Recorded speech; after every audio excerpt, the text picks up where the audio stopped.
इस डिक्टेशन की विषय वस्तु का केंद्र आगामी विधानसभा और विधान परिषद के स्किल टेस्ट की परीक्षा है। यह डिक्टेशन लगभग 405 शब्दों का है। चलिए शुरू करते हैं। Ready, start. आज़ादी के बाद भारतीय संविधान के निर्माताओं ने देश के लोकतंत्र को मजबूत बनाने और शासन व्यवस्था को सुचारू रूप से चलाने के लिए केंद्रीय स्तर पर जहां संसद की व्यवस्था की, वहीं राज्यों में विधानसभा के गठन का प्रस्ताव किया। इसके साथ ही लोकसभा के संचालन और गरिमा बनाए रखने के लिए लोकसभा अध्यक्ष और राज्यों में विधानसभा अध्यक्ष के पद का प्रावधान किया। राज्यों में विधानसभा अध्यक्ष सदन की कार्यवाही और उसकी गतिविधियों के संचालन के लिए पूरी तरह जवाबदेह होता है।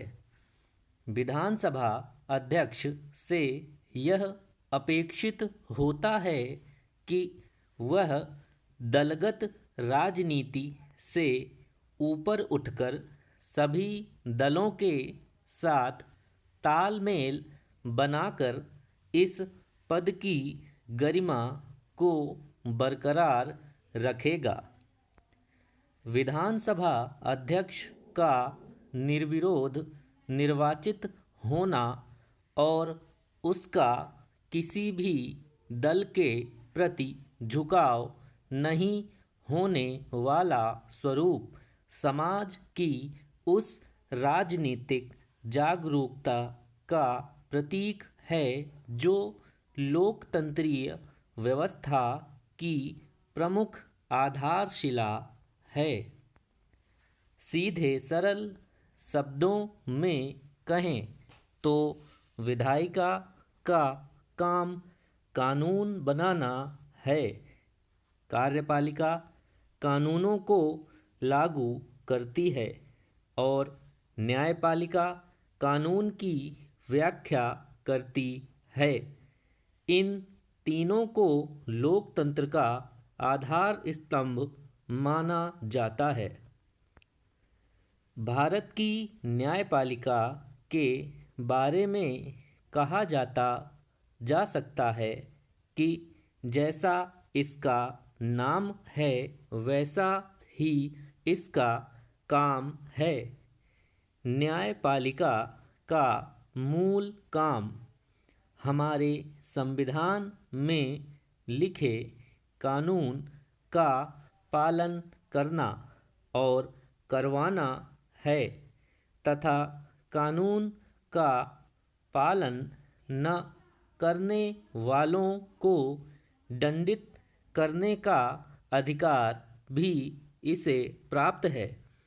भारतीय न्यायपालिका प्रणाली को अंग्रेजों ने औपनिवेशिक शासन के दौरान बनाया था और उसी के अनुसार यह आज भी देश में कानून व्यवस्था बनाए रखने का काम करती है। न्यायाधीश अपने आदेश और फैसले संविधान में लिखे कानून के अनुसार लेते हैं। न्यायपालिका नागरिकों के अधिकारों की रक्षा करने के लिए है। न्यायपालिका विवादों को सुलझाती है, इसलिए इसकी स्वतंत्रता की रक्षा जरूर होनी चाहिए।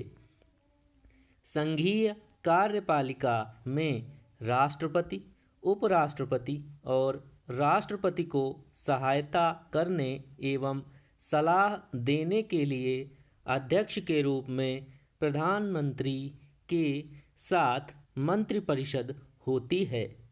केंद्र की कार्यपालिका शक्ति राष्ट्रपति को प्राप्त होती है, जो उसके द्वारा केंद्रीय मंत्रिमंडल की सलाह पर संविधान सम्मत तरीके से इस्तेमाल की जाती है। राष्ट्रपति के चुनाव में संसद के दोनों सदनों के सदस्य तथा राज्यों में विधानसभा के सदस्य समानुपातिक प्रतिनिधित्व प्रणाली के तहत मतदान करते हैं। राष्ट्रपति के चुनाव में एकल हस्तांतरणीय मत द्वारा संसद के दोनों सदनों के सदस्य मतदान के पात्र होते हैं।